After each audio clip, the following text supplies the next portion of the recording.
Before we get into the charts and the data, let's talk about something most companies get wrong, and it's the reason the retention numbers look fine on the dashboard but terrible in reality.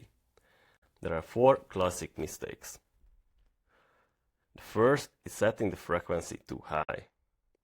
We all experience this.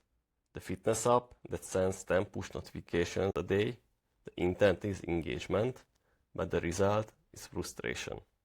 Users don't feel supported, they feel spammed, and they uninstall. The second is the opposite, setting the frequency too low. A language app that nudges you once every 2 weeks isn't building a habit. It's hoping you remember it exists. You won't. No habit forms, and the users quietly disappear. The third mistake is combining too many actions into a single metric.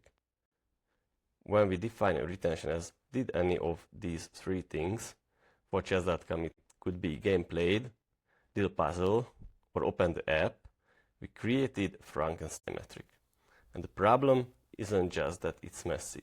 The problem is that the team will optimize for it. And combined metric is easy to manipulate. We can juice the numbers by counting app opens as engagement. The metric goes up, but no one is actually getting more value from the product. A clean retention metric should measure one thing. Did the user experience the core value? Everything else is a vanity number dressed up as health. The fourth, maybe the most dangerous, is optimizing directly for revenue.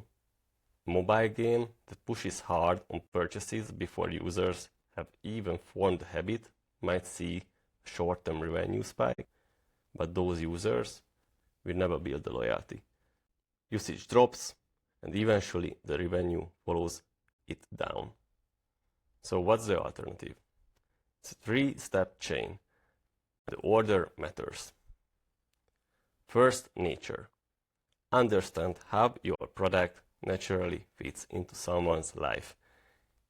Is it a morning routine, a weekly planning session, an evening wind down?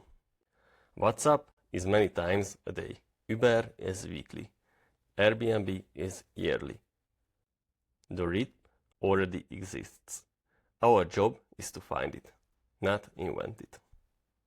Second, nurture. Once we know the rhythm, we design engagement that supports it, not fights it. Reminders that arrive at the right time. Features that reinforces the habit. Experiences that feel helpful rather than desperate. Third, revenue.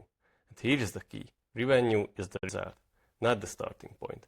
If users form habit and keep coming back, revenue follows naturally.